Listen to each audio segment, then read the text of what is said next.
Greetings of the day, everyone. It is a privilege to welcome you all today's session on neuroscience of learning, how brain learns in classrooms. As teachers, we often focus on what to teach, but today we will explore something even more powerful, how the brain actually learns. So let me begin with a simple question. Have you ever wondered why some lessons stays with students for life while others are forgotten the next day? The answer lies in understanding the brain. Today, we will uncover how neuroscience can transform our teaching practices. So, before again we begin, I would like you to think about one student in your class. Why do they learn differently? Why do they forget quickly or stay engaged? Today's session on neuroscience of learning will help us to find answers rooted in brain science. Next slide. Now, by the end of the session, teachers will understand how the brain processes learning, explore key neuroscience principles, apply brain-based strategies in classroom teachings, enhance student engagement and retention. Now, let us understand what is neuroscience of learning exactly. Now, neuroscience of learning is a study how the brain learns, understands, remembers, and uses information. So it helps us to understand what actually happens inside a student's brain during the learning. Number one, let's talk about study of how the brain learns and retains information, which means how students receive information, I guess through senses, how they process and understand it, how they restore in the memory, and how they recall it later. For example, if you say when you show a diagram of a water cycle, so students see it, input through the eyes, student understand the process, student remember it, that comes in a storage, student write in exams, that is your retrieval. So if teaching is only a lecture based, retention is low. If visual plus explanations are used, retention improves. Number two, it combines education, psychology, and brain science. Now, it is a mix of education, that is teaching methods, psychology, that is student behavior, motivation, emotions.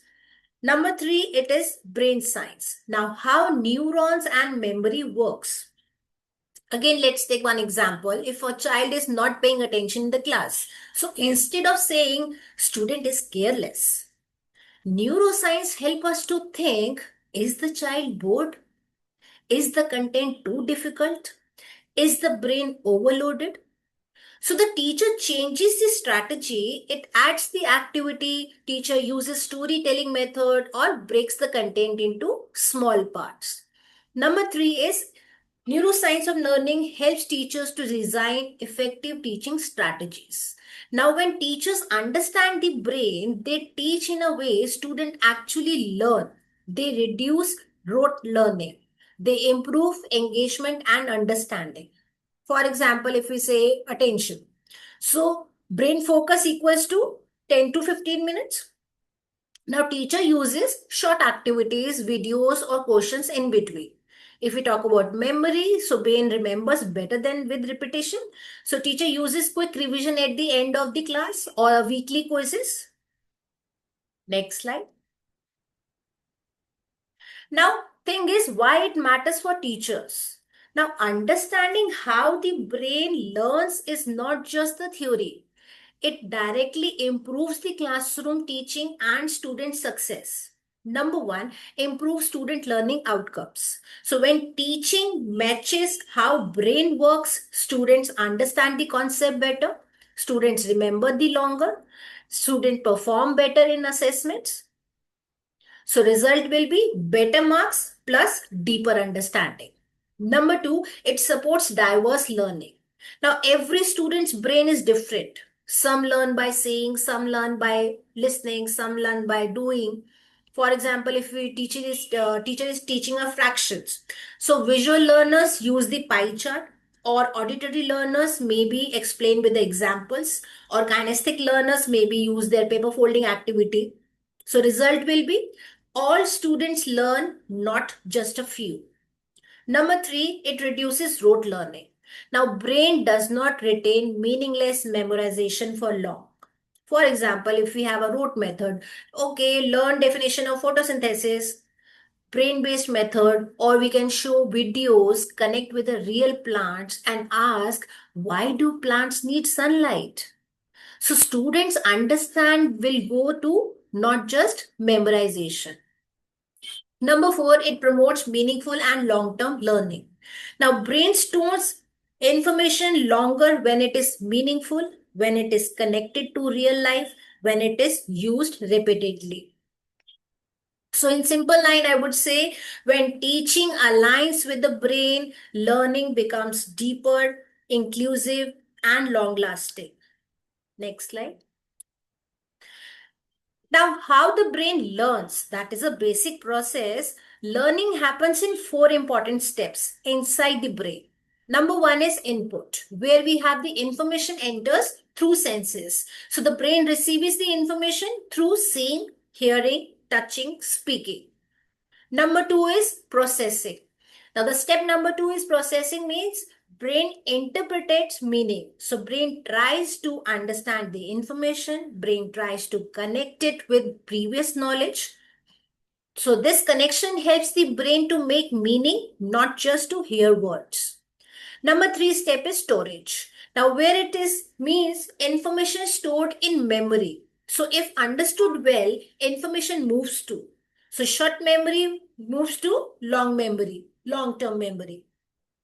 So repetition helps store learning permanently. Number four step is retrieval. Now retrieval means recall when needed. So the brain brings back stored information when required. So strong learning equals to easy recall. So the important teaching insight will be here. If the step is weak, no input means no learning. No processing means no understanding. No storage means forgetting. No retrieval means poor performance. So for this slide to conclude here, I would say in one line, learning is not complete until students can recall and use what they have learned. Next slide. Now, the key brain parts involved in learning. Now, understanding those parts help teachers know why students behave and learn in certain ways.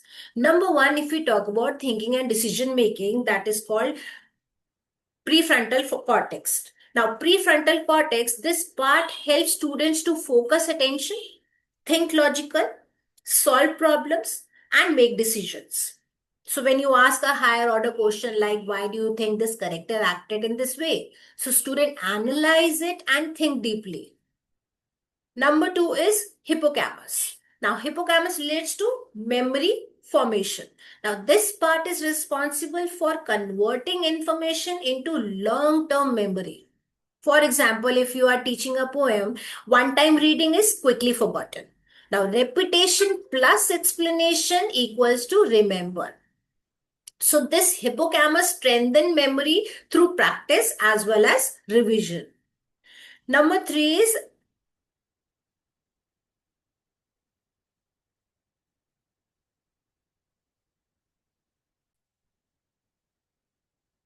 now the third part is amygdala, emotions and learning. So this part controls emotions like fear, stress, happiness, emotions connections to learning. So for example, if a student is scared or anxious, so brain blocks the learning. If the classroom is positive and supportive, learning improves. Number four is cerebellum. Now cerebellum means coordination and skill learning. So this part includes or help in physical coordination, practical or practicing skills, learning by doing. For example, writing practice, lab experiments, or role plays. So repeated practice makes skill automatic. If we say the simple part of this slide, so the first is thinking and reasoning. Hippocampus will relate to memory. Amygdala means related to emotions and cerebellum related to skill and practice. So just to conclude this slide, I would say in one line here, teaching is effective when we engage the head means thinking, when we engage the heart means emotion, Enhance means action. Let's see some more principles here. Principle number 1 is emotional drives learning. Now, this brain learns best when students feel safe, happy, and connected. Emotions are not separate from learning, they are directly controlling. Number 1 is emotional safety enhances learning. Now, when we say emotional safety enhances learning, when students feel safe, respected, and comfortable. So their brain is open for learning. Number 2 is stress block memory. Now, stress blocks the memory when students feel fear, anxiety, pressure. So the brain goes into survival mode or a learning stops. Number 3 is positive classroom environment is essential. Now, positive environment builds confidence, increases engagement, and improves retention. For example, if we say teacher uses smile or friendly tone, encouraging words, so students feel motivated and involved. Next one is teacher's tip will be to build trust and rapport, use encouragement and appreciation. So, in one line, I would say for emotion drive learning, students learn best when they feel safe, valued, and confident. Let's see principle number 2. Now, when we talk about principle number 2, just share it this side. Now, principle number 2 is the brain learns through practice and repetition. Now, every time students revisit the information, the brain strengthens neural connections. That means learning pathways. So, number 1 is neural connections strengthened with practice. When we say neural connections strengthened with practice, so when students hear something once, that is a weak memory. Now, practice multiple times, that comes into a strong memory. So, the brain builds stronger connections each time. So practice equals to stronger memory. Number 2, use it or lose it concept. Now, when we say use it or lose it concept, if the knowledge is not used, the brain forgets it. If used repeatedly, it stays longer.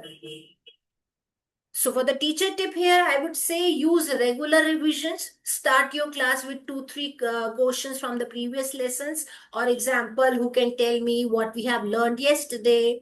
Or you can conduct quick quizzes like short fun quizzes, reinforce the learning part, just like a 5 MCQs at the end of the class or a rapid fire questions.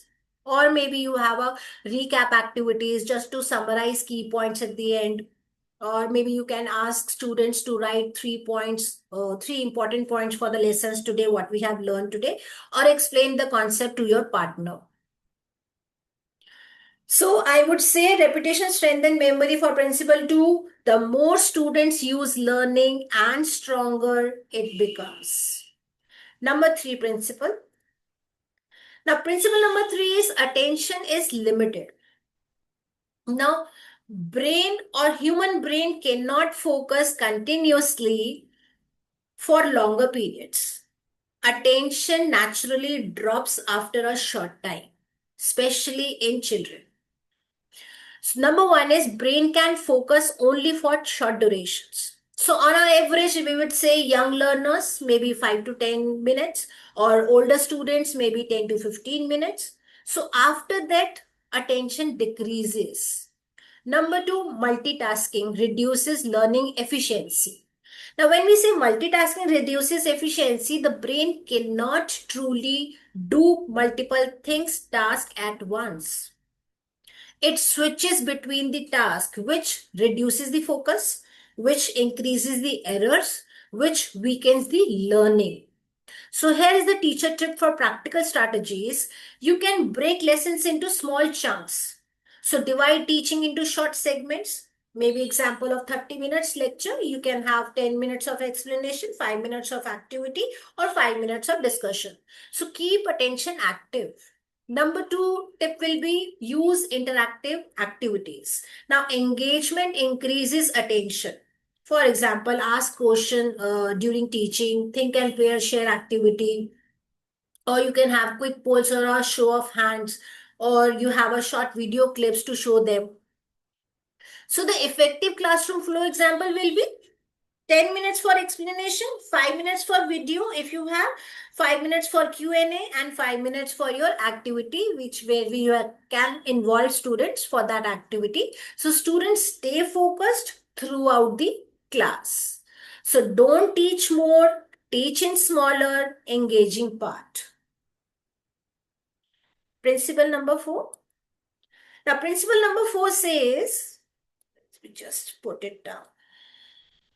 Now, principle number 4 says learning is meaningful when connected. Now, the brain does not learn new information in isolation. It connects new learning with students already know. That means prior knowledge. So, strong connections equals to better understanding and memory. Number one, if we talk about brain links new information to the prior knowledge. Now, when students can relate new topic, that means something familiar, learning becomes easier and meaningful. For example, if we say again, I'm taking this example of fraction. If a teacher is teaching fraction topic, instead of starting with the numbers, ask them, have you ever shared a pizza? Or students connect with this half pizza, quarter pizza, 1/4, 1/2. So the concept becomes clear instantly. For the teacher tip, I would say use real life examples. Connect the lessons with daily life. For example, if we are having a maths profit and loss activity, you can have a shopping example. Or if we have a science class for the topic evaporation, we can have an activity of drying clothes. If we have an English class and we have a grammar topic, so we can have a daily conversation sentences in that class. So student feel, I know this, better learning. So for this slide, I would say new learning sticks when it connects to what students already know. Let's take a principle number 5. Now, principle number 5 says multisensory learning. The brain learns better and faster when multiple senses are involved, like seeing, hearing, speaking, doing.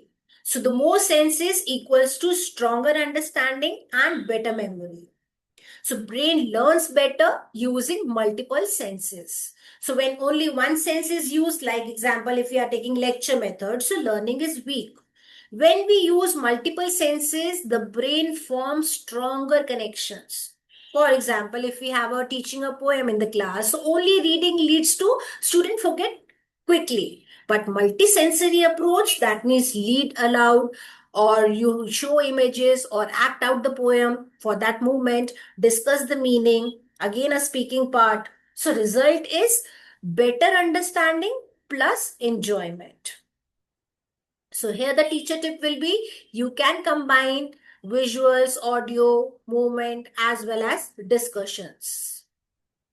So for this slide, I would say to conclude here, the more senses involved, the stronger the learning will be. Next slide. Memory types in learning. Now, for effective teaching, it is important to understand how different types of memory work in students' brain. Number one is short-term memory, that is temporary. Now, this memory holds information for a very short time, a few seconds or a minute. So it has a limited capacity. For example, if we say you explain a definition once and student understand the definition at that moment, but forget it after some time because it stays only in short-term memory. So the teacher insight will be here. One time teaching is not enough, needs repetition to move forward. Number two, long-term memory. That comes permanent learning. So this memory stores information for long period, that days, months, or we can have years. So it helps in exams, it helps in real life applications also. For example, if we say student remember the alphabets, basic tables, because they were practiced repeatedly. So learning becomes permanent. So the teacher insight will be here. They use revision, they use practice, real life connections to shift learning from short term to long term. Next, third one is working memory. Working memory means active thinking space. Now, this is the brain's mental workplace where students think, they solve the problems, they understand new information. So, it is very limited and easily overloaded. For example, if we are solving a maths problem, so students read the question, think of the steps and calculate the answers. So all this happens in a working memory. So it is very much important. Information is to given, working memory gets overloaded, students feel confused. So the teacher tip will be here, reduce the overload, move learning to the long-term memory, support working memory, show the steps of maths problem on the board so that it will be easy for them to follow. So learning becomes permanent only when it moves from short-term to long-term memory. Next slide. Cognitive load theory. Now, when we talk about cognitive load theory, brain has limited capacity. So this theory explains that brain, especially working memory, has a limited capacity.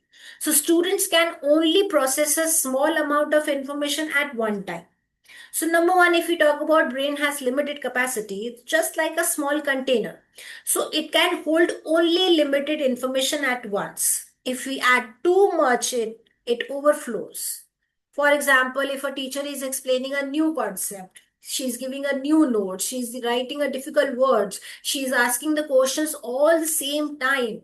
So student feels confused, lost, and unable to follow. Number two is too much information equals to overloaded. Now, when we say too much information equals to overloaded, when overloaded happens, students cannot understand properly. They forget quickly. Learning becomes stressful. For example, if we're teaching a long chapter in one period, so too many concepts, too many definitions, so result will be student remember nothing clearly. So the teacher tip will be here. Simplify your instructions. Give clear, short, step-by-step instructions. Or you can have avoid too much content at once. Break the lessons into smaller parts. Or you have a effective classroom flow charts like teaching. If you are teaching the tenses, don't go with the overload method. Teach all the types of tenses in one class. No, you can have a brain friendly method. How? Day one, you can have for present tense. Day two, you can have for past tense. Day three, you can have for practice and revision. So the sign of cognitive overload in students is confusion, silence or no response, frequent doubts, or loss of interest. So for this cognitive load theory, I would say do not overload the brain. Teach less, but teach clearly. Next slide. Now, role of practice and feedback. Learning becomes strong and accurate when students get regular practice, timely feedback. Now, both are essential for effective learning. Practice strengthens neural pathway. Now, every time students practice, brain connections, that is your neural pathways, become stronger. Learning becomes faster and automatic. Just like a path becomes clearer the more we walk on it. Number two is feedback corrects learning. Now, when we say feedback helps students to know what is correct, to understand the mistakes, to improve the performance. So, without the feedback, students may repeat the same mistakes. For teachers tip will be here, I would say provide timely feedback. Give the feedback as soon as possible or check the classwork during the period. Give instant oral feedback. Immediate correction equals to better learning. Or you can give constructive feedback, focus on the improvement, not just the mistake. So instead of saying wrong answer, you can say Good attempt, but check the steps again. Or you can have the now tip number 3 would be encourage practice after feedback. So it will be let students correct their mistakes, ask the students to rewrite the corrected answers also. So for this role of practice and feedback, I would say practice makes learning strong and feedback makes it correct. Next slide. Importance of sleep and well-being. Now, when we talk about importance of sleep and well-being, learning does not happen only in the classroom. Brain continues to the process and store learning during rest and sleep. Number one is sleep helps memory consolidation. Now, after learning something new, the brain organizes information. The brain strengthens the memory, transfers it to the long term memory. So, this process mainly happens during sleep. Same study, different results due to sleep. Number two, healthy brain equals to better learning. Now, a healthy brain needs proper sleep, good nutrition, emotional well-being. So if students are tired, stressed, and unhealthy, so attention decreases, memory weakens, or learning becomes difficult. For example, if you say a sleepy student in a class cannot focus or misses the instructions, or a fresh and active student participates and understands better. So the teacher tip will be here, I would say, encourage proper sleep habit. Talk to the students about the importance of sleep or promote balanced lifestyle. Encourage them to have healthy food, physical activity, limited screen time, or encourage them to support emotional well-being, create a stress-free classrooms, avoid excessive pressure, or encourage and motivate students. Now, what will happen if we ignore? If we ignore these, then the poor concentration will be there, weak memory will be there, low performance, as well as increased in stress. So, for importance of sleep and well-being, I would say a well-rested brain learns better and remembers longer. Next slide. Brain-based teaching strategies.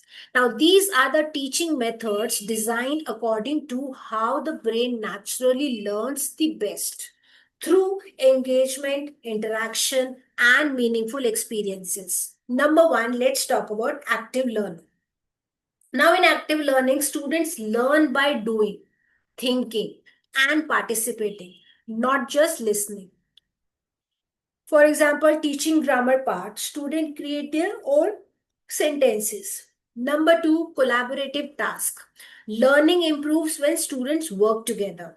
They share ideas, they discuss together, they learn from peers. Number three is storytelling. Now, when the storytelling comes, the brain remembers the stories better than the facts. Number four is gamification. Now, using games and games like element in learning, that is points, rewards, challenges. For example, we can have quiz competition, rapid fire round, classroom leaderboard. It makes learning fun and engaging. Last one is inquiry based learning. Now, students learn by asking questions, exploring, discovering answers. For example, if you are teaching why do objects float? So instead of giving answers, ask students to experiment. Let them observe and conclude, which builds curiosity and deep understanding. Next, for this slide, I would say in one line, the brain learns best when students are active, involved, and curious. So these are the easy to use techniques that help teachers to apply neuroscience in everyday teaching. Next one. Next is classroom applications. Now, classroom applications, active learning strategies. Number one is think, pair, and share. Now, strategy to make students think, discuss, and express ideas.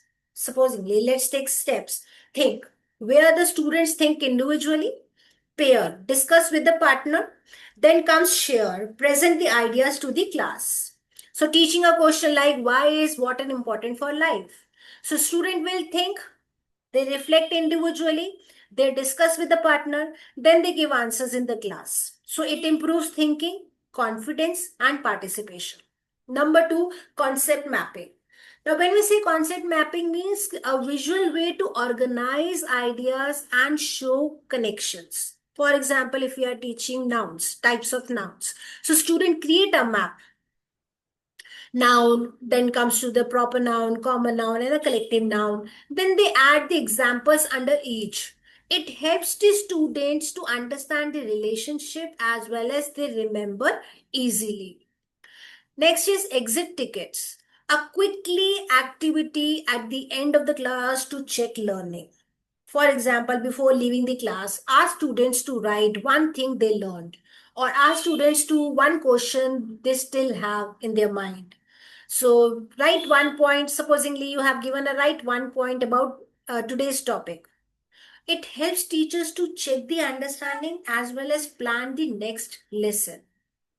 Number four is brain breaks. Now, short breaks to refresh the brain and improve attention, which means after 20 minutes, 1 minute stretching, quick fun questions, or a clap pattern or a movement activity where students feel relaxed, re energized, ready to learn again. So, for this slide, I would say small classroom strategies can create big learning impact. Next slide. Alignment with NEP 2020, that is a key principles for the future of education. Now, NEP 2020 emphasizes how students learn, not just what they learn. Brain-based teaching perfectly supports this vision. Number one, focus on experiential learning, that is learning by doing.